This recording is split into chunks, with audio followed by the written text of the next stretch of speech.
تو 2019 میں ہمارے جو پاکستان بلائنڈ آرچری کی پائنیئر ہیں پاکستان میں سر اعجاز صاحب، ان سے ملاقات ہوئی اور انہوں نے بتایا کہ ہم ایک نئی چیز شروع کرنے جا رہے ہیں جو کہ تیر اندازی ہے. تو یہ سن کے ہی بڑا ایک مختلف سا ایکسپیرینس لگا کہ وہ لوگ جو دیکھ نہیں سکتے وہ کس طریقے سے ایکوریٹ نشانہ لگا پائیں گے. تو بڑا انٹرسٹ ڈیولپ ہوا اور پھر یہ سفر وہاں سے 2018-19 سے شروع ہوا. پھر آہستہ آہستہ پریکٹس کی اور 2022 میں انٹرنیشنلی فرسٹ ٹائم ایشیا کی طرف سے انٹرنیشنل لیول پہ ریپرزینٹ کرنے کا موقع ملا. یہ میں بتاتا چلوں کہ پاکستان کی طرف سے پہلی مرتبہ یہ انٹرنیشنل ارینا میں بلائنڈ آرچری میں نمائندگی تھی. اچھا ولید بھائی، ورلڈ چیمپئن شپ میں بالکل صحیح ہے. جس طرح آپ نے پہلی دفعہ سنا کہ بلائنڈ آرچری جو ہے وہ ایک ایسا کھیل ہے جسے کھیلا جا سکتا ہے، تو جتنا حیران آپ ہوئے ہوں گے نا اتنا ہی ہم بھی ہیں ابھی. تو ہمیں آپ بتائیں کہ کیسے کھیل لیتے ہیں اور اس میں کیسے نشانہ لگانا ہوتا ہے، کیا یعنی کھیل کے جو کچھ اصول ہیں وہ کیا ہیں، ذرا اس پہ تھوڑی سی روشنی ڈالیں. جی بیسیکلی میں گیم کے حوالے سے آپ کو بتاؤں تو جو جنرلی ہم آرچری دیکھتے ہیں تیر اندازی، یہ آلموسٹ اسی طرح سے کھیلا جاتا ہے. اس کے رولز اینڈ ریگولیشن تمام سیم ہیں. جسٹ سلائٹلی ایک ڈفرینس ہے، وہ یہ ہے کہ ہمارے جہاں پہ آرچر اسٹینڈنگ پوزیشن میں ہوتا ہے وہاں پہ ایک سٹینڈ ہوتا ہے. ٹھیک ہے. وہ سٹینڈ ٹچ کر کے اس سٹینڈ کو آرچر کی ہائٹ کے حساب سے سیٹ کر دیتا ہے کوچ. اور اس کے بالکل سامنے یعنی بلائنڈ جو آرچر ہے اس کو اندازہ ہو جاتا ہے کہ اس کے سامنے بورڈ ہے. تو باقی ساری مہارت جو ہے، چاہے وہ باڈی کی بیلنسنگ ہے، ایکوریسی ہے، اپنے شولڈرز کی الائنمنٹ ہے، اپنی اسٹینڈنگ پوزیشن ہے، ساری چیزوں کو اپنے مائنڈ میں کس طریقے سے فوکس کرنا ہے، یہ اس آرچر کا کمال ہے. تو جو نارمل آرچری ہے، جو جنرل آرچری ہے، اس میں جو لوگ ہیں وہ ٹیلیسکوپ یوز کرتے ہیں دیکھنے کے لیے. تو ہمارا فرق یہ ہے کہ ہم ٹیلیسکوپ کی جگہ وہ سٹینڈ یوز کرتے ہیں کہ جس کو ہم ٹچ کرتے ہیں. اچھا یہ بتائیے گا ولی صاحب کہ یہ جو آپ نے بتایا کہ ایک سٹینڈ ہوتا ہے جو آپ کی ہائٹ کے حوالے سے رکھا جاتا ہے، جب جو ہینڈز ہوتے ہیں جن کے اوپر آرچ کو لے کے جایا جاتا ہے، تو کیا وہ ہینڈز کی پوزیشن کو بھی کسی سٹینڈ پہ رکھا جاتا ہے تاکہ ہاتھ جو ہے وہ ہلے نہیں؟ سٹینڈ کے اوپر رکھا نہیں جاتا، جسٹ سٹینڈ کو ٹچ کیا جاتا ہے. کیونکہ اگر آپ سٹینڈ کے اوپر رکھیں گے تو یہ سپورٹ کر جائے گا آرچر کو. تو یہ ایسی گیم ہے کہ جس میں آرچر نے خود اپنے آپ کو ایڈجسٹ کرنا ہے اور اس کھیل کے ٹرانسپیرنسی کو مینیج کرنا ہے. تو وہ جو سٹینڈ ہے اس کو صرف آپ کی جو بیک ہینڈ ہے، صرف اس کو ہلکا سا ٹچ کیا جاتا ہے، صرف اس چیز کا آئیڈیا لگانے کے لیے کہ آپ کے سامنے 30 میٹر پہ یا 18 میٹر پہ بورڈ پڑا ہوا ہے. باقی آپ کا میں بتاتا چلوں کہ اگر جس ہاتھ میں آپ نے بو پکڑی ہوئی ہے وہ ہاتھ اگر آپ کا چند سینٹی میٹر دائیں بائیں ہو جائے تو آپ کا نشانہ سامنے بورڈ پہ میٹرز میں اس میں فرق آ جاتا ہے. تو یہ بہت ایکوریسی کی اور گیم ہے اور اس میں یعنی بہت کمال چاہیے، بہت پریکٹس چاہیے. تو ولید بھائی کتنی پریکٹس کرتے ہیں روزانہ؟ یہ تو واقعی بڑی محنت والا کام ہے یہ جو آپ کر رہے ہیں. جی میں چونکہ مارننگ میں جاب کر رہا ہوں، گورنمنٹ جاب کر رہا ہوں، تو مارننگ میں تو میں بیزی ہوتا ہوں. تو شام میں تقریباً روزانہ 1.5 سے 2 گھنٹے پریکٹس کرتا ہوں عصر سے مغرب کے دوران، اور تب جا کر اس قابل ہوتا ہوں کہ میں صحیح نشانہ لگا سکوں. اچھا تو ولی صاحب یہ بھی کہیے گا کہ بیسیکلی اس کی آپ نے پراپر کوچنگ لی تھی جب آپ نے سٹارٹ کیا تھا، آپ کو سکھایا گیا تھا، اور جب آپ یہ سپورٹس کی فیلڈ میں آئے تو گھر والوں کا کیا رجحان تھا؟ جب آپ یہ تیر اندازی ماہر تیر اندازی، یعنی صرف تیر اندازی کی بات نہیں کریں ہم، ماہر تیر اندازی، ماشاءاللہ آپ نے 5 گولڈ میڈل لیے ہیں، 2 سلور میڈل لیے، یہ کیا جرنی ہے؟ جی فیملی کے حوالے سے میں ضرور آپ کو بتاؤں گا کہ کوئی بھی شخص جو کہ ڈفرینٹلی ایبل ہے اس کے لیے سب سے پہلے اس کی فیملی کا سپورٹیو ہونا بہت ضروری ہے. تو میری فیملی الحمدللہ شروع میں، چونکہ میں بائی برتھ بلائنڈ تھا، تو شروع کے جو 10 سال تھے اس میں میری پیرنٹس خاص طور پہ اور خصوصاً میرے فادر بہت زیادہ اس چیز کو لے کر ٹچی تھے. لیکن وقت کے ساتھ ساتھ جب میں نے کرکٹ کو جوائن کیا اور پھر ڈفرینٹ سٹیز کا ٹور کیا تو پھر میرے فادر کو یہ کانفیڈنس ہو گیا کہ میں ٹریول کر سکتا ہوں, میں اپنے آپ کو مینیج کر سکتا ہوں. تو جب 2019 میں نے یہ بلائنڈ آرچری سٹارٹ کی تو وہ آلریڈی ان کا مائنڈ سیٹ ایسا تھا کہ چونکہ یہ آلریڈی اسپورٹس میں ان ہے اور ڈفرینٹ سوشل ایکٹیویٹیز کو پرفارم کرتا رہتا ہے, تو they are very energetic and enthusiastic, they are very supportive in fact کہ آپ ایک نیا کھیل کھیلیں. اور ہر طرح سے میری والدہ نے, خاص طور پہ میرے چھوٹے بھائی نے اسامہ نے, جو کہ اسسٹنٹ کوچ بھی ہے, اس کو بھی ساتھ ساتھ ہم نے سکھایا, اس نے کوچنگ سیکھی اور وہ مجھے لانا لے جانا وہاں پہ گراؤنڈ میں سپورٹ کرنا, اور اس کا بڑا امپورٹنٹ رول ہے میرے چھوٹے بھائی کا. ٹھیک ہے ولی صاحب, آپ کو یہیں سے کنٹینیو کریں گے. اتنی مزے کی باتیں اور اتنی اچھی بات ہو رہی ہے اور اتنا مزہ آ رہا ہے ان کی سٹوری سننے میں, کیونکہ یہ ماہر تیر اندازی کوئی عام کھیل ہے نہیں. ہم نے بھی پہلی دفعہ سنا ہے, کھیل ضرور سنا ہے, لیکن مہارت بصارت کی محرومی کے ساتھ, تو یہ بڑی بات ہے. یہ محرومی, کوئی محرومی نہیں ہوتی. اگر انسان کے اندر دم ہے, ہمت ہے, حوصلہ ہے, تو پھر کوئی چیز ایسی نہیں ہے جس کو آپ مد نظر رکھیں. ہر چیز سے آپ بالا تر ہو کے ترقی اور کامیابی کی راہ پر گامزن ہو سکتے ہیں.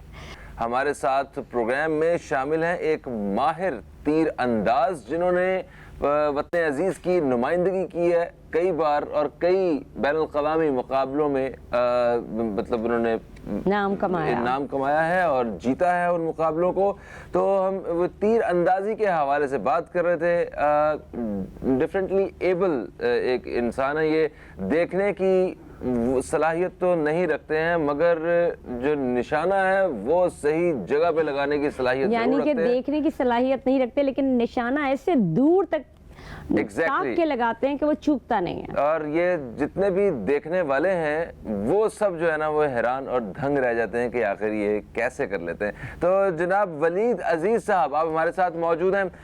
آپ نے بتایا کہ آپ مختلف جو سپورٹس ہیں, ڈفرینٹ سپورٹس, ان کے ساتھ آپ منسلک رہے ہیں. جیسے آپ شطرنج کھیلتے ہیں, ٹھیک ہے, شطرنج کے ساتھ آپ نے ایک اور گیم کے بارے میں بتایا شاید بلائنڈ بال, اور پھر آپ بلائنڈ کرکٹ ٹیم کے ساتھ بھی آپ رہے ہیں. ابھی آپ بلائنڈ آرچری جو ہے اس میں پاکستان کی نمائندگی کر رہے ہیں. تو اتنے سارے سپورٹس کے ساتھ جڑے رہنے کے بعد کیا کہیں گے آپ کہ کس کھیل میں سب سے زیادہ آپ کا انٹرسٹ ڈیولپ ہوا ہے؟ جی, گیمز میں میرا انٹرسٹ تو ہمیشہ سے ہے. دیکھیں, میں سمجھتا ہوں کہ کوئی بھی انسان ہے اس کے لیے فزیکل ایکٹیویٹی بہت امپورٹنٹ ہے. جی ہاں, بالکل. خاص طور پہ وہ لوگ جو ڈفرینٹلی ایبل ہیں, ان کی موومنٹ بہت لمیٹڈ ہے, ان کی موبلٹی بہت لمیٹڈ ہے. تو اس کے لیے ان کی لائف میں سپورٹس کو شامل کرنا بہت ضروری ہے تاکہ وہ ایکٹیو رہیں اور ان کا مائنڈ بھی فریش رہے. تو میں اپنے جیسے جو دیگر دوست ہیں ان کے لیے بھی گاہے بگاہے مختلف سپورٹس ایکٹیویٹیز ارینج کرنے کی کوشش کرتا رہتا ہوں. ٹھیک ہے. اور تاکہ وہ لوگ بھی میری طرح اپنی لائف کو ایک ہیلدی لائف سٹائل گزار سکیں. تو میرا, جہاں تک آپ نے انٹرسٹ کی بات کی, تو فی الحال تو میرا بہت انٹرسٹ ہے بلائنڈ آرچری میں. اس کے ساتھ ساتھ انڈورز میں اگر دیکھا جائے تو میں چیس کو بہت زیادہ لائک کرتا ہوں, کیونکہ وہ ایک مائنڈ گیم ہے, آپ کو فوکس کرنا سکھاتی ہے, آپ کو ڈیسیژن میکنگ سکھاتی ہے, اور آپ کے مائنڈ کو بڑا یعنی کہ مینٹلی آپ کے مائنڈ کو ایکٹیو رکھتی ہے. کو سمجھتا ہوں. کرکٹ میں انٹرسٹ کیوں کم ہو گیا آپ کا, یہ تو بتائیں مجھے ذرا ولید بھائی. جی, کرکٹ میں میرا بہت انٹرسٹ ہے. میں تقریباً 2004-05 سے 2013-14 تک مسلسل میں اسلام آباد کلب سے مسلسل کھیلتا رہا. انٹرنیشنلی بھی نمائندگی کی پاکستان کی انڈیا کے اگینسٹ. تو کرکٹ تو بینگ اے پاکستانی ہمارا پیشن ہے, ہمارا لو ہے. تو کرکٹ سے تو بہت لگاؤ ہے. اور اب تھوڑا سا مشکل اس لیے ہو جاتا ہے چونکہ کرکٹ کے ٹورنامنٹس ذرا طویل ہوتے ہیں, 1 ویک 2 ویکس کے ٹورنامنٹس ہوتے ہیں, تو ان کے لیے پھر ٹائم سپیئر کرنا تھوڑا سا مشکل ہو جاتا ہے. ٹھیک ہے ولید بھائی, یہ بھی بتائیے گا سے تھوڑا سا دور ہو گیا. ٹھیک ہے, یہ بھی کہیے گا, جیسے میں اپنے ناظرین کے آگاہی کے لیے بھائی میں آپ کو بھی بتاتے چلیں, آپ کو پتہ ہوگا کہ جو ان کی ایکٹیویٹیز ہیں, لیکن ہم نے اپنے پروگرام میں ہمیشہ بہت سارے ایسے لوگوں کو بلایا ہے جن میں اللہ کی طرف سے کوئی ایک کمی رہ گئی, لیکن انہوں نے اس کمی کو اپنی خوبی بنایا, اپنی کمزوری کو اپنی خوبی بنایا, اور اس میں پیرنٹس کا ہاتھ بہت زیادہ ہوتا ہے, پیرنٹس کی سپورٹ بہت زیادہ ہوتی ہے. تو ولی صاحب یہ کہیے گا کہ آپ کے پیرنٹس کا, جیسے کہ آپ نے اپنے والد صاحب کو بتایا کہ آپ کے ساتھ بہت ٹچی تھے, انہوں نے آپ کو ہر قدم کے اوپر آگے بڑھنا سکھایا, یہ بتائیے گا کہ کس طرح سے ہم اپنے اور لوگوں کو انہی طرف اور انہی رجحانات کی طرف بتائیں. اور سب سے بڑی بات یہ پیرنٹس کے لیے آپ کیا کہیں گے کہ جو آپ کے پیرنٹس نے کیا وہی باقی کے لوگ بھی کریں؟ جی میں اویئرنیس پہ بہت زیادہ کام کرتا ہوں, مختلف آرگنائزیشنز کے ساتھ بھی کام چلتا رہتا ہے, موٹیویشن اسپیکنگ بھی چلتی رہتی ہے, تو مختلف لوگوں سے انٹریکشن رہتا ہے. میں یہی پیغام دوں گا کہ ایسے بچے کہ جو ڈفرینٹلی ایبل ہیں جب کسی گھرانے میں پیدا ہوتے ہیں تو یہ ایک بہت بڑا چیلنج ہوتا ہے ان والدین کے لیے کہ ان کی براٹ اپ کس طرح سے کی جائے, کیونکہ لوگوں کو اویئرنیس نہیں ہے کہ کہاں پہ ایسے ادارے ہیں جہاں پہ ان بچوں کو بھیجا جا سکتا ہے, یا ان بچوں کے لیے کون سی ایسی سپورٹیو انوائرمنٹ ہے جو کریٹ کیا جا سکتا ہے کہ جس میں یہ بچے بھرپور طریقے سے کام کر سکیں. تو سکلز ان بچوں میں ویسی ہی ہوتی ہیں کہ جیسے عام بچوں میں ہے. اگر کوئی تھوڑی سی اس میں ڈفرینٹلی ایبل ہے, وہ اس کو تھوڑا سا چیلنج ہے, تو وہ اس کی سکلز مزید نکھر جاتی ہیں. ان سکلز کو پالش کرنا انہی والدین کی ذمہ داری ہے, اور ان کو یہ چاہیے کہ فرسٹ آف آل تو اس چیز کو ایکسیپٹ کرتے ہوئے کہ یہ ایک آزمائش ہے, ایک چیلنج ہے, اور اس کو قبول کرنا ہے ہم نے. اور اس بچے کو تھوڑا سا آپ سپورٹ کریں گے, ایسے بچوں کو جو چل نہیں سکتے, جو دیکھ نہیں سکتے, جو سن نہیں سکتے, یا جو ذہنی طور پر تھوڑے سے پسماندہ ہیں, تو ایسے بچوں کو فرسٹ آف آل تو ان کی اسکولنگ پہ بہت زیادہ توجہ دیں. دیکھنے میں یہ آتا ہے کہ بچے بہت لیٹ ہو جاتے ہیں اسکول میں انٹر ہوتے ہوئے, تو ارلی ان کی ایجوکیشن پہ توجہ دیں. اور اس کے ساتھ ساتھ کو کریکولر ایکٹیویٹیز کی میں ضرور یہاں پہ بات کروں گا کہ وہ ضرور مینیج کریں, ان بچوں کو ضرور انوالو کریں. اس سے ان بچوں میں self confidence, will power, managerial skills, اپنے آپ کو مینیج کرنا اور پبلک کو ڈیل کرنا آ جائے گا. اور جب یہ چیزیں آ جائیں گی تو انشاءاللہ جب ظاہر ہے ہر انسان نے دنیا سے جانا ہے, جب والدین کا سایہ سر پہ نہیں رہے گا تو وہ بچہ کسی پر ڈپینڈ نہیں کرے گا, وہ بچہ انڈیپینڈنٹلی اپنی سوسائٹی میں اپنا ایک مقام پیدا کر پائے گا. بالکل ٹھیک ہے. ولید بھائی, کہتے ہیں کہ ہر کامیاب مرد کے پیچھے ایک عورت کا ہاتھ ہوتا ہے, تو آپ کے کامیابی کے پیچھے بھی کوئی عورت کا ہاتھ ہے والدین کے ساتھ ساتھ؟ جی میری والدہ, میں سمجھتا ہوں کہ وہ ہر موقع پہ میرے ساتھ رہیں, اور ان کی سپورٹ کے بغیر میں سمجھتا ہوں کہ آج میں اس مقام پر نہ ہوتا. کیونکہ والدین تو ڈیفینیٹلی سبھی کے اپنی بھرپور کوشش کرتے ہیں اپنے بچوں کو ایک اچھا مقام دلانے کے لیے, لیکن جو میرا کیس ہے اس میں والدین زیادہ اسپیشل اس لیے بن جاتے ہیں کہ جب ہم چھوٹے ہوتے ہیں تو ہمیں شاید اتنا اندازہ نہیں ہوتا کہ ہمارے والدین کس حد تک ایفرٹ کر رہے ہیں, لیکن جب ہم خود اس قابل ہوتے ہیں کہ معاشرے کے, سوسائٹی کے تھپیڑے جب ہم خود فیس کرتے ہیں, تو تب ہمیں اندازہ ہوتا ہے کہ واقعی والدین کی کتنی زیادہ کنٹریبیوشن ہے. تو وہ جو ایک کامیاب مرد کے پیچھے عورت کا ہاتھ ہے, تو میں سمجھتا ہوں وہ میری والدہ ہیں, جنہوں نے بچپن سے لے کر اب تک ہمیشہ مجھے سپورٹ کیا, چاہے وہ گھریلو حوالے سے ہو, میری کوئی بھی لاجسٹکس ہیں ان کو مینیج کرنے کے حوالے سے. یہ تو بڑی اچھی آپ نے بات کی ولی صاحب. اس کے ساتھ ساتھ جب ہم نبردآزما ہونے کے لیے ہم نارمل انسان کی بھی بات کرتے ہیں تو ہم بھی کہیں نہ کہیں ڈسیبل ہوتے ہیں, جس کو ہمارے والدین مینیج کر رہے ہوتے ہیں. اور میں نے بڑی اچھی کہیں کل ایک ویڈیو دیکھ رہی تھی اور میں نے اس کو شیئر بھی کیا, اس میں یہ تھا کہ کامیابی یہ نہیں ہے کہ آپ بہت اچھی اچھی جگہوں پہ شادی کر دیں, کامیابی یہ ہے کہ والدین اپنے بچوں کو اس جگہ پہ پہنچا دیں کہ جہاں اگر وہ والدین نہیں بھی رہیں تو وہ اپنے آپ کو کھڑا کرنے کے قابل ہوں. ولی صاحب یہ بات تو ساری اپنی جگہ. آپ نے معاشرے سے جو آپ کو جو ہمارا معاشرہ ہے اس سے آپ نے کیا لرن کیا, یہ پوری آپ کی سراؤنڈنگز کے حوالے سے بھی بتائیے گا, اور یہ بھی کہیے گا کیا کرنے کی ضرورت ہے معاشرے میں, کون سا بدلاؤ ایسا پیدا کرنے کی ضرورت ہے؟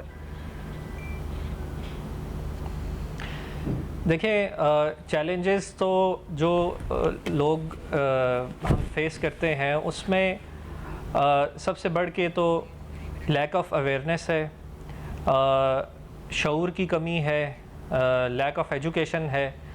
تو جنرلی جب میں ظاہر ہے کہ مختلف جگہوں پہ آتا جاتا ہوں, لوگوں سے انٹریکشن رہتا ہے, تو 80 to 90% لوگ پازیٹیو اور اچھے ملتے ہیں کہ جو اپنی طرف سے بہت ہیلپ کرنا چاہتے ہیں, بہت اچھا اور پازیٹیو بیہیویئر ہوتا ہے. لیکن ان کو مزید اسٹرینتھن کرنے کے لیے اور اسپیشل لوگوں کو اس قابل بنانے کے لیے کہ وہ اپنے آپ کو ایک الگ فیل نہ کریں، کہ اگر آپ بہت زیادہ بھی ان کی ہیلپ کرتے ہیں تو ان کو یہ فیل ہونے لگتا ہے کہ شاید ہم میں کوئی کمی ہے.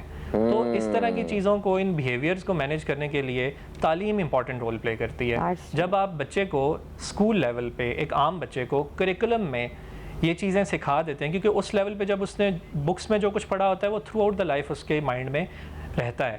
تو میں سمجھتا ہوں کہ ڈسیبلٹی سے ریلیٹڈ ولی صاحب میں معذرت چاہتا ہوں، پروگرام کا وقت اپنے اختتام کی طرف آ رہا ہے، پروگرام کے اس حصے کا وقت اپنے اختتام کی طرف آ رہا ہے. میں معذرت چاہتا ہوں.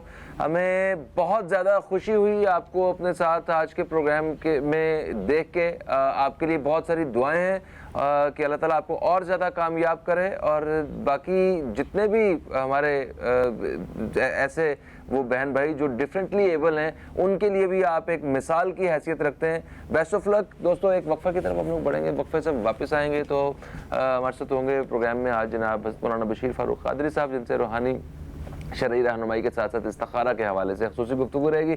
تو کہیں مت جائیے، اب تک دیکھتے رہیے نیوز کیفے، دیکھتے رہیے.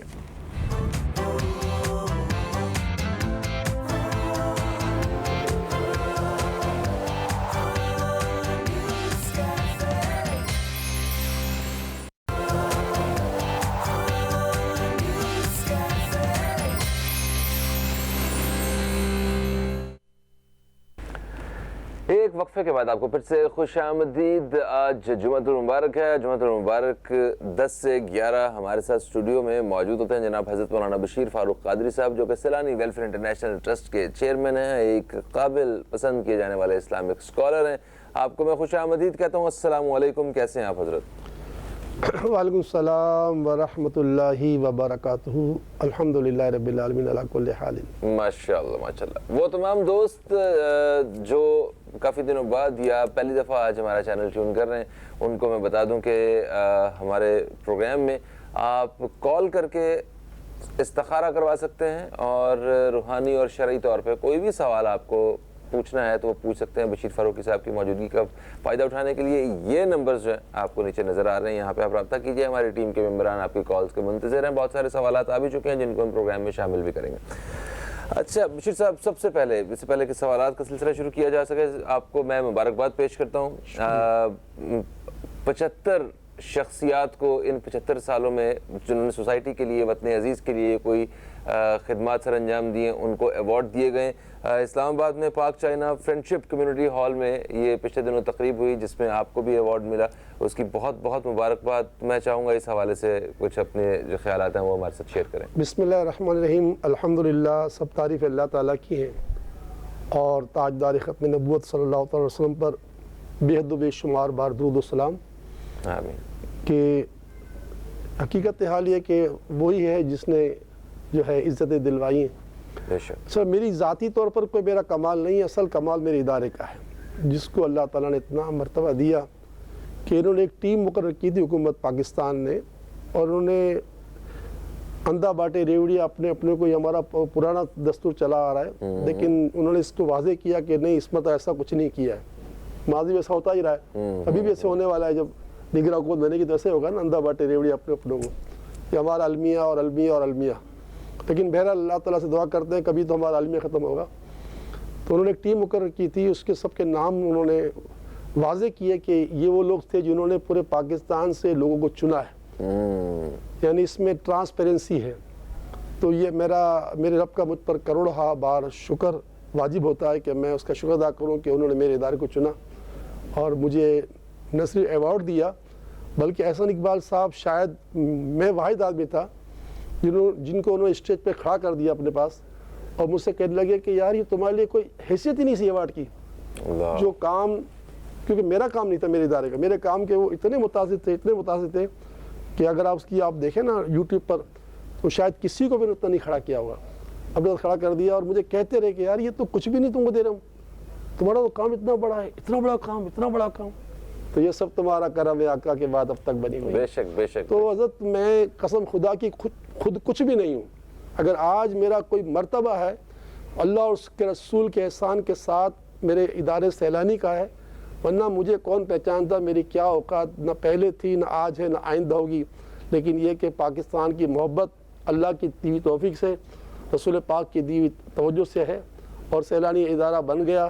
حضرت خواجہ موقع الدین سیلانی پر کروڑوں سلام ہو، جو 300 سال پرانے بزرگ اس دنیا سے چلے گئے، ان کے نام سے ادارہ بنا ہے. انشاءاللہ قیامت تک یہ قائم رہے گا انشاءاللہ انشاءاللہ. اچھا، اس موقع پہ میں چاہوں گا کہ چند الفاظ، کیونکہ ڈیفینیٹلی آپ یہ اس ایوارڈ کی جو پوری جو پورا کریڈٹ ہے وہ آپ ادارے کو دے رہے ہیں، تو ادارے میں کام کرنے والے جو لوگ ہیں، جو ساتھی ہیں، جو دور دراز مختلف شہروں میں بڑی محنت کے ساتھ کام کر رہے ہیں، ان کے بارے میں کیا کہیں گے؟ میں کہوں گا چند الفاظ ان کے لیے. میں الحمدللہ متعدد مرتبہ یہ کہتا ہوں کہ ہمارا ہر ماہ کنونشن ہوتا ہے، اس میں کہتا ہوں کہ آپ ہی میری آنکھیں ہیں، آپ ہی میرے کان ہیں، آپ ہی میرے بازو ہیں، آپ کی وجہ سے میں ہوں.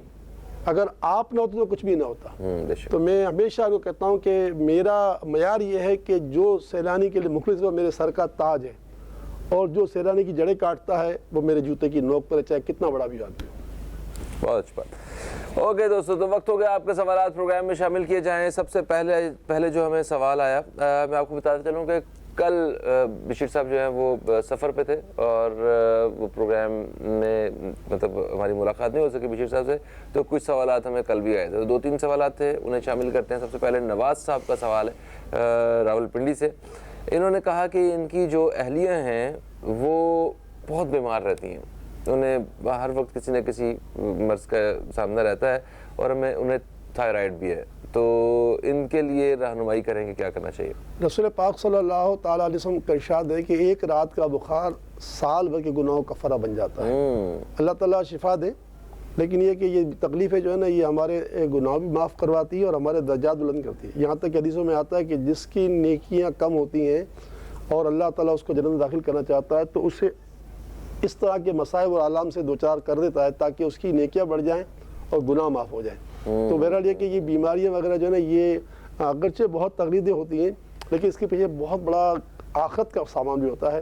میں دعا گو نواز صاحب کہ اللہ تعالیٰ آپ کی اہلیہ کو شفا دے، اور ہم شفا کے لیے دعا مانگیں. ہم پر لازمی ہے کہ ہم یہ دعا کرا کریں کہ اللہم ربنا آتینا فی الدنیا حسنہ وفی الآخرۃ حسنہ وقنا عذاب النار. ہماری دنیا بھی اچھی کر دے اور ہمارے آخرت. دیکھیں اگر ہماری دنیا اچھی نہیں ہوگی، ہم عافیت میں نہیں ہوگی، تو نہ ہماری نماز ہوگی نہ کچھ ہوگا. بہرحال کوئی گھبرانے کی بات نہیں، کوئی عملیات نہیں ہے. ایک تو مجھے آپ صحت کے لیے خط لکھ دیں سیلانی ویلفیئر بہادر آباد کراچی کے پتے پر، میں آپ کو پورا علاج بھیج دوں گا. اس وقت جو میں آپ کو جواب دے رہا ہوں وہ یہ، ہر نماز کے بعد یا عظیمو یا حیو، یا عظیمو یا حیو، یا عظیمو یا حیو 111 مرتبہ اول آخر 3 بار دوشی پڑھ کر چند گھونٹ پانی پہ دم کر کے 5 اوقات میں یہ پانی پئیں یا آپ پلائیں، انشاءاللہ شفا نصیب ہوگی. بالکل صحیح. اور جتنے بھی ناظرین اس وقت ہمارا پروگرام دیکھ رہے ہیں، وہ لاکھوں کی تعداد میں ہیں، جس بھی تعداد میں، وہ بھی ایک دفعہ یا عظیم یا حیو پڑھ کے اور ان کی اہلیہ کے لیے ایک دفعہ بخش دیں تاکہ ان کی طبیعت ٹھیک ہو جائے. یہ بھی اچھا آئیڈیا ہے نا بشیر صاحب، تاکہ زیادہ سے زیادہ لوگ جو ہے نا وہ ذکر الہی تو بڑی دولت ہے نا، سب ذکر کریں گے. بے شک. اچھا، مبشر صاحب نے لاہور سے ہمیں رابطہ کیا. انہوں نے کہا کہ یہ فیملی کے ساتھ UK اپلائی کر رہے ہیں، اور ان کی بینک سٹیٹمنٹ کے حوالے سے کچھ مسائل ہو رہے ہیں ان کے، تو کوئی رہنمائی فرمائیں. یا سمیع یا مجیب. سمیع کے معنی ہر ایک کی سننے والا. اللہ ہر ایک کی سنتا ہے، جانوروں کی سنتا ہے، انسانوں کی سنتا ہے، کافروں کی سنتا ہے، مسلمانوں کی سنتا ہے. اللہ. یا سمیع یا مجیب. مجیب کے معنی دعا قبول کرنے والا. 313 مرتبہ دونوں میاں بیوی ہر نماز کے بعد ثواب کی نیت سے اول آخر 3 بار درود شریف پڑھ کے یہ پڑھیں یا سمیع یا مجیب، یا سمیع یا مجیب. پھر دعا کرتے ہیں کہ اللہ جو مسائل آ رہے ہیں سفر کی رکاوٹ میں، سفر کی راہ میں جو رکاوٹ بنے، سب مسائل حل کر دے. خالی اسٹیٹمنٹ ہی نہیں ہوتا، بہت سارے مسائل پیدا ہو جاتے ہیں. اللہ تعالیٰ ہر مسئلے کو حل کر دے. ہم سمجھتے ہیں یہی کام باقی ہے، نہیں، بہت سارے کام باقی ہوتے ہیں. بالکل بالکل ایسا. رقیہ صاحبہ نے گلشن اقبال کراچی سے رابطہ کیا ہے. انہوں نے کہا کہ ان کے صاحبزادے جن کا نام خالد ہے وہ دل کے عارضے میں مبتلا ہیں. اس وقت وہ کارڈیو میں داخل ہیں اور ان کی اینجیوگرافی ہو رہی ہے یا ہونے والی ہے. تو اس حوالے سے اللہ سے دعا ہے کہ اللہ تعالیٰ انہیں آپریشن سے بچا لے. اینجیوگرافی ایک طرح سے ٹیسٹ ہے. یہ خدا نہ خاصہ آپریشن تو نہیں ہوتا، لیکن ایک ٹیسٹ ہے. پھر بعد میں وہ پتہ چلتا ہے کہ اس میں ان کی مطلب یعنی کہ جو ہیں تو شنٹ وغیرہ کیا ہے. تو بہرحال بہن، میری دعا ہے کہ اللہ تعالیٰ آپ کے شہزادے کو درازی عمر بالخیر عطا فرمائے. بسم اللہ الرحمن الرحیم یا سلامو، بسم اللہ الرحمن الرحیم یا سلامو، بسم اللہ الرحمن الرحیم یا سلامو، 111 مرتبہ اول آخر 3 بار درود شریف اس کو پڑھ لیا کریں، انشاءاللہ زندگی بھر آپریشن سے بچنے کا یہ بہترین نسخہ ہے۔ بالکل صحیح۔ ایک خاتون نے میرا رابطہ کیا، انہوں نے کہا ان کی بیٹی جن کا نام ارم ہے، ان کے لیے رشتہ آیا ہوا ہے ذیشان کا، تو استخارہ کر کے بتائیں کہ کیا رشتے کی اجازت آ رہی ہے؟ جی میرے پاس تو استخارے میں اشارہ ہاں کا آ رہا ہے، باقی آپ پوری تحقیقات کر لیں، یہ آپ پر لازمی ہے۔ ٹھیک ہے۔ خضر صاحب کراچی سے، یہ ایک پرائیویٹ جاب کرتے ہیں اور انہوں نے کہا ہے کہ یہ چاہتے ہیں کہ ان کی جو جاب ہے وہ ٹرانسفر ہو جائے سائٹ ایریا کی طرف، تو ان کے لیے کیسا رہے گا اور کیا کرنا چاہیے؟ استخارے کا جواب تو یہ ہے کہ ان کے لیے ٹرانسفر ہونا بہتر ہے۔ ٹھیک ہے۔ اور جو اس مہینے کا نصاب جو ہے ماہ محرم الحرام کا، یا مالک الملک، یہ 100 مرتبہ آپ کو اسکرین پہ نظر آ رہا ہوگا، کیونکہ میرے سامنے اسکرین نہیں ہے، مجھے نظر نہیں آ رہا، تو یا مالک الملک یا مالک الملک یا مالک الملک ہر نماز کے بعد جو ہے وہ 100 مرتبہ پڑھنا ہے۔ آپ بھی پڑھیں، آپ کی اہلیہ پڑھیں، آپ کی امی پڑھیں، ثواب کی نیت سے اول آخر 3 بار درود شریف پڑھیں، اور ساتھ ساتھ پورے دن میں 5 تسبیح پڑھیں صلی اللہ علیہ وآلہ وسلم کی، کیونکہ حدیث پاک میں کہ جو دن میں 500 مرتبہ درود پاک پڑھتا ہے کسی کا محتاج نہیں ہوتا، اللہ محتاج بنتا ہے۔ اور تیسری بات ہے کہ پورے مہینے میں کم سے کم 3 روزے رکھ لیا کریں۔ حدیث پاک میں کہ جس نے 3 روزے ہر ماہ رکھے، قیامت کے روز جب وہ آئے گا تو اس کا یہ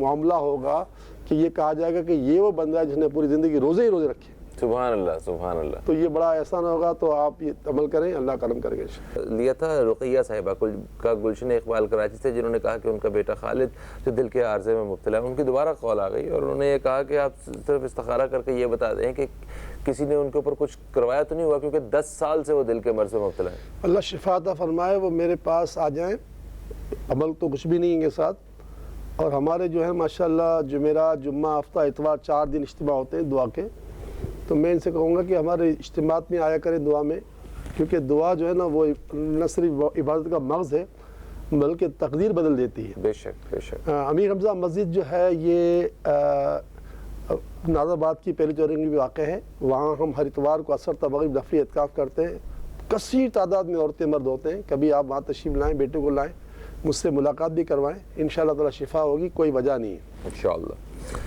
کراچی سے طاہرہ صاحبہ نے میرا رابطہ کیا ہے، انہوں نے کہا کہ آزاد کشمیر میں ان کے ماموں ہوتے ہیں جو بہت بیمار ہیں، اور ان کے لیے دعا کیجئے اور ہمیں بھی کچھ پڑھنے کو دیجئے اور استخارہ بھی کر کے بتائیے۔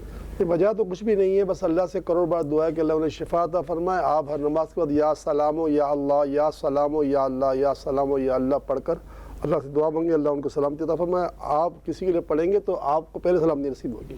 بالکل صحیح۔ لاہور سے شاہد صاحب نے رابطہ کیا ہے، انہوں نے کہا کہ ان کی عمر 70 سال ہے اور یہ جب بھی نماز پڑھنے کے لیے ارادہ کرتے ہیں تو کوئی نہ کوئی ایسا کام سامنے آ جاتا ہے، کوئی ایسا کام ہو جاتا ہے کہ ان کو نماز اپنی ترک کرنی پڑ جاتی ہے، جس کی وجہ سے یہ انتہائی پریشان ہے۔ لا یکلف اللہ نفسا الا وسعہا، اللہ تعالیٰ نے کسی پر کوئی ایسا کام ڈالا ہی نہیں جو اس کی طاقت سے بڑھ کر ہو۔ نماز فریضہ اعظم ہے اور کوئی عذر اس کے لیے قابل قبول نہیں ہے، اس لیے اللہ سے مدد دعا کریں کہ یا اللہ یہ جو کام آ رہے ہیں، یہ کام کی اوقات نماز کے سامنے کچھ بھی نہیں ہے، تو میں پہلے نماز پھر کام، تو ذرا سی ہمت باندھنے کی بات ہے۔ 70 سال ہو گئے، یہاں تو حدیث پاک کے الفاظ ہے جب 40 سال کا بندہ ہو جاتا ہے، حدیث حضور کے الفاظ ہیں، تو اس کے لیے اعلان اور فرشتہ کہتے ہیں تیری کھیتی کٹنے کے دن آ گئے، تو نے اپنی 40 سال زندگی پوری کر لی، تو نے اب تیری کھیتی کٹنے کے دن آ گئے، تو جناب 70 سال کی آپ کی عمر ہو گئی ہے، 30 سال آپ کے بولے سے گزر چکے ہیں، اب تو اور پکڑنا پڑے گا نماز کو، چاہے کتنا بھی بڑا کام ہو، نماز چھوڑنے کی اسلام میں اجازت ہے ہی نہیں، یہاں تک کہ سرے سے نماز کی اجازت نہیں۔ یعنی بندہ جو ہے نا بیمار ہے تو بیٹھ کے پڑھے، اور نہیں بیٹھ سکتا تو اشارے سے پڑھے، لیٹ کے پڑھے، اشارے سے پڑھے، صحیح، اور وضو نہیں کر سکتا تیمم کرے، تو نماز ہے بھائی۔ بالکل صحیح۔ تو یعنی کہ آپ کہنے کا مطلب ہے کہ کوئی بھی کام ہے وہ اتنا بڑا نہیں ہے کہ اس کے لیے نماز ترک کرنی پڑے۔ صحیح، ٹھیک ہے۔ اچھا، سمینہ صاحبہ نے پشاور سے رابطہ کیا ہے، انہوں نے، اچھا ان کا سوال بھی کچھ اس سے ملتا جلتا ہے، انہوں نے کہا ان کے بچے جو ہیں وہ نافرمان ہیں اور نماز سے دور ہیں۔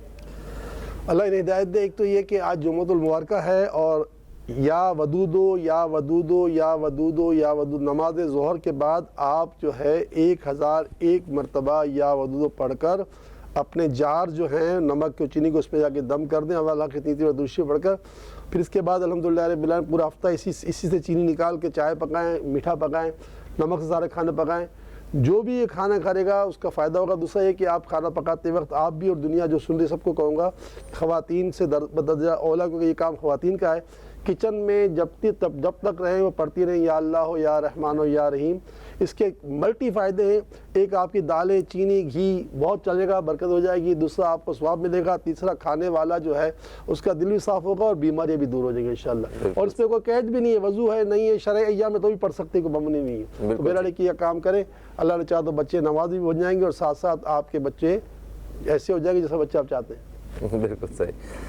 لاہور سے، اچھا یہ بڑا ایک مختلف قسم کا سوال ہے، لاہور سے سلمان صاحب نے رابطہ کیا ہے، انہوں نے کہا کہ ان کے بھائی جو مالی اعتبار سے اور ہر لحاظ سے ان سے اچھے ہیں، انہوں نے کہا کہ مجھے ان کو دیکھ کے حسد ہوتا ہے، میں کیا کروں؟ اس کے دو جواب ہے اسلامی، ایک تو اسلامی جواب بھی ہے، دوسرا بزرگوں کا۔ ایک جواب تو یہ ہے کہ اللہ تعالیٰ حکیم ہے، اس کا نام، اور حکیم اس کو کہتے ہیں جس کا کوئی کام حکمت سے خالی نہ ہو۔ تو اللہ تعالیٰ کی تقسیم ہے، کسی کو غریب، کسی کو امیر، کسی کو موٹا، کسی کو دبلا، کسی کو کالا، کسی کو گورا۔ تو سب سے پہلے تو آپ یہ ذہن میں رکھو کہ اللہ تعالیٰ نے ایسا کیا ہے، تو اس لیے اس کی تقسیم پر میں کون ہوں جو اعتراض کروں؟ بالکل ٹھیک ہے۔ اور امام غزالی علیہ رحمۃ الرحمن نے بڑا اچھا نسخہ دیا، میرا اپنا بھی عمل اس پر ہے، میں کرتا بھی ہوں اور کروں گا بھی۔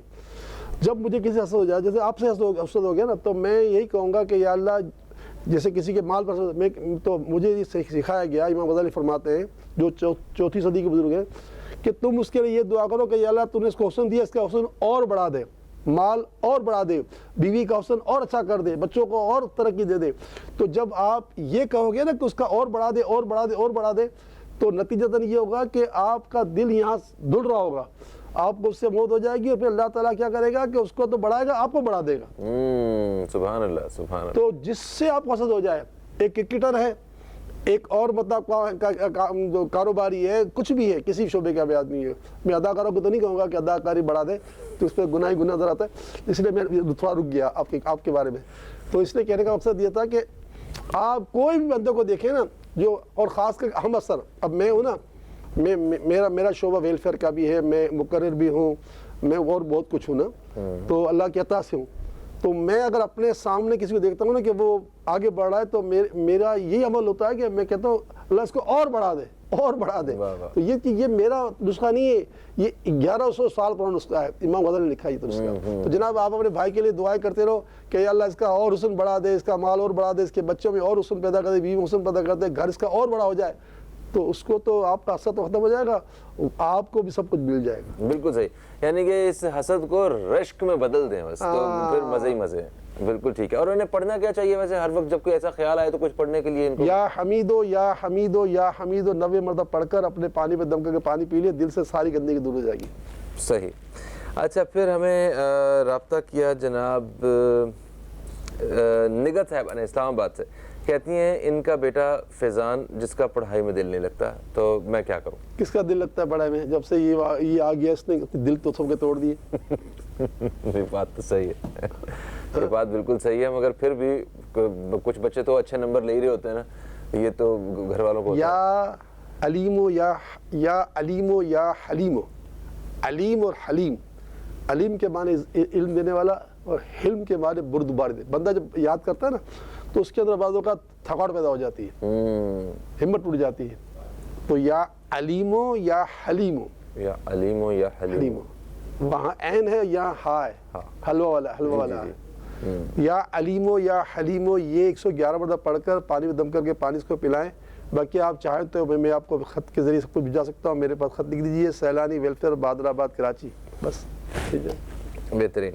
اچھا، نوینہ صاحبہ کراچی سے، انہوں نے ہمیں رابطہ کیا، انہوں نے کہا کہ ان کو بہت زیادہ گھبراہٹ ہوتی ہے، یہ پریشان رہتی ہیں بلا وجہ، اور ان کو رونا آتا ہے بہت زیادہ۔ انہوں نے پہلے ایک دفعہ چیک کروایا تھا کسی سے، تو انہوں نے بتایا تھا کہ آپ کے اوپر عملیات ہیں، کوئی جادو وادو ہوا ہے، تو استخارہ کر کے بتائیں کہ کیا میرے اوپر واقعی ایسا ہے اور مجھے کیا کرنا چاہیے؟ دیکھو فہیم، مسئلہ یہ ہے کہ جو عاملین ہیں نا، عاملین جن کا شاید یہ پیشہ بھی ہے، روزی روٹی بھی ہے، تو وہ کبھی بھی جو ہے نا اللہ ماشاءاللہ کبھی بھی وہ یہ نہیں کہیں گے کہ تمہیں کچھ نہیں ہے، وہ کچھ نہ کچھ آپ کو بتائیں گے. لیکن ظاہر ہے کہ میرا اور جو اس کام میں ہیں مجھ سے کروڑوں گنا اچھے لوگ موجود ہیں، وہ کبھی نہیں کہیں گے کہ آپ کے پر کچھ ہے اگر نہیں ہے تو صحیح ہے. تو جناب محترمہ آپ پر کچھ بھی نہیں ہے.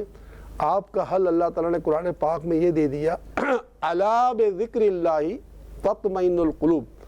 اللہ تعالیٰ فرماتے ہیں اس کا خلاصہ یہ اس آیت کا کہ جو شخص میرا ذکر کرتا ہے میں اس کے قلب کو سکون دے دیتا ہوں، بے چینی گھبراہٹ ختم.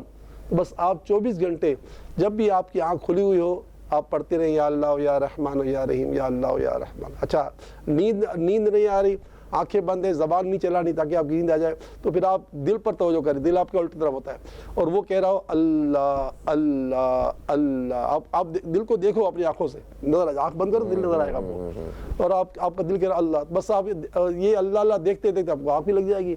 تو یہ تو قرآن کی آیت ہے، فَاذْكُرُونِي أَذْكُرْكُمْ. جب میرے بندہ میرا ذکر کرتا ہے تو میں اس پر رحمت نازل فرماتا ہوں. سبحان اللہ سبحان اللہ.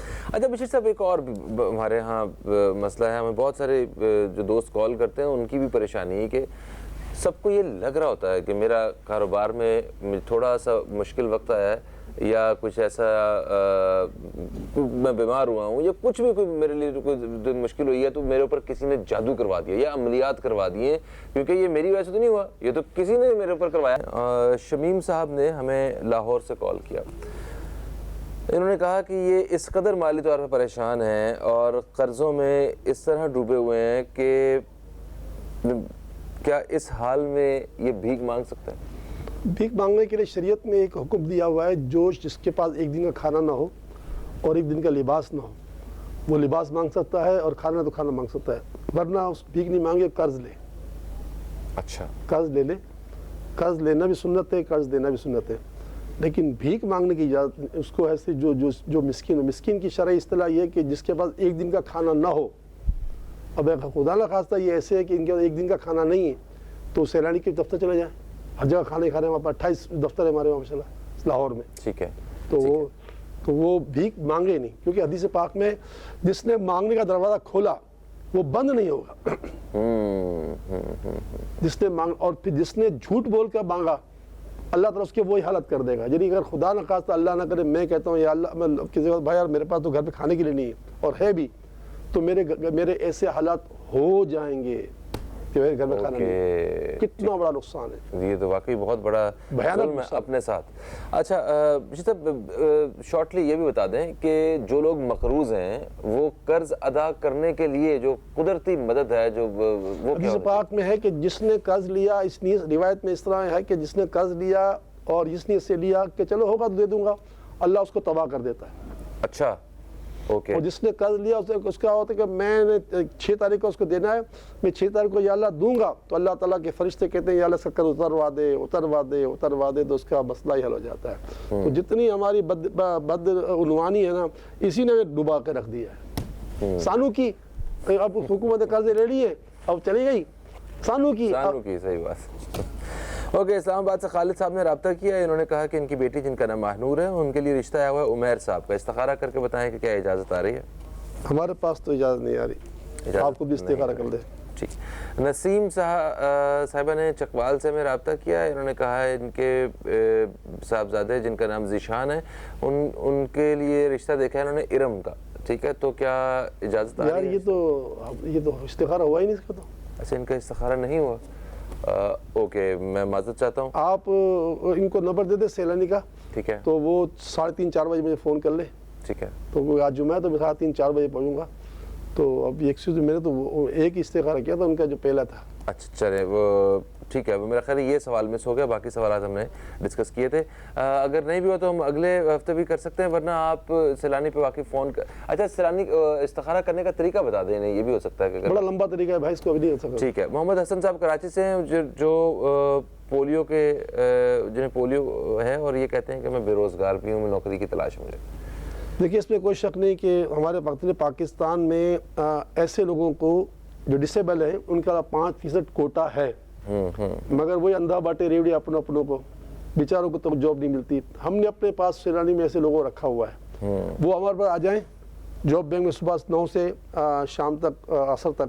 اگر ہمارے پاس جگہ ہوگی تو اللہ کی رحمت سے ہم اس کو کوئی یوز کر لیں گے, ورنہ کہیں نہ کہیں لگوا دیں گے. کوئی اللہ کے بندے تو ہے نا, حکومت نہیں کرتی تو ہم تو کر سکتے ہیں نا.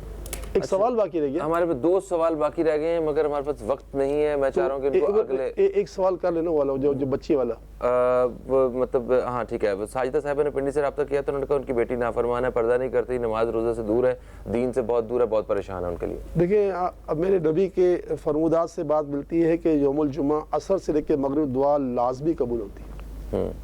تو بہن آپ کے پاس ایک ہی ہتھیار ہے, دعا. ورنہ تو یہ جو موبائل ہے نا, اس نے تو ہمارے بچے بچیوں کو ہماری سے دور کر دیا اور ہماری چلتی بھی نہیں ہے, سمجھے. اس کا آسان طریقہ ہے کہ آپ عصر کی نماز پڑھ کر جمعے کے دن خاص کر کے یا اللہ ہو یا رحمان ہو یا رحیم کا ورد کرتی رہیں. جب آپ کو دیکھیں کہ اب 10-15 منٹ باقی ہیں تو اللہ سے گناہوں سے توبہ مانگیں اور پھر اللہ سے دعا کریں تو اللہ تعالیٰ آپ کی بچی کو اچھا کر دے گا. اور یہ بات آپ کے لیے نہیں ہے, یہ پوری امت کے لیے, کہ جس کے پاس ٹائم ہو, عورتوں تو کے پاس ٹائم ہوتا ہی ہے, مردوں کے مسئلے ہوتے ہیں, تو عورتیں تو ہمیشہ عصر سے لے کے مغرب تک یہ عمل کریں. اور مرد حضرات جو ہیں جن کے بس میں ہوتا ہے وہ عصر سے مغرب جو ہے وہ مسجد میں وقت گزاریں. تو اللہ تعالیٰ سے دعا ہے کہ اللہ تعالیٰ آپ کی بچی کوئی نہیں بلکہ ہم ساری امت کی پوری ہوا کی بیٹیوں کو, دختران اسلام کو پردہ کرنے کی توفیق عطا فرمائے. سیدہ کائنات کی کنیزہ ہیں, انہیں سیدہ کائنات کو تو حشر کے دن بھی کہا جائے گا کہ اے اہل حشر اپنی نگاہ جھکا دو کہ نبی کی بیٹی جا رہی ہے. اور دنیا کا یہ عالم تھا کہ سورج نے کبھی آپ کا سر نہیں دیکھا تھا. کمال تو یہ تھا. تو ہم آپ تمام میری بیٹیاں, میرے بہنوں, ہم سب کا کنیزہ فاطمہ ہیں. ہمیں چاہیے کہ ہمیں اس کا لحاظ ہونا چاہیے. تھینک یو سو مچ بشیر صاحب, آپ تشریف لائے اور ہم نے کوشش کی کہ زیادہ سے زیادہ سوالات کو شامل کر سکیں. انشاءاللہ اگلے جمعرات اور جمعے کو بشیر صاحب کے ساتھ دوبارہ ملاقات ہوگی. پیر والے دن ہماری اور آپ کی دوبارہ ایک دفعہ پھر سے ملاقات ہوگی. تو دوستو فہیم عباس کو نیوز کیفے کی ٹیم کو دیں اجازت. تب تک کے لیے خدا حافظ. پاکستان زندہ باد.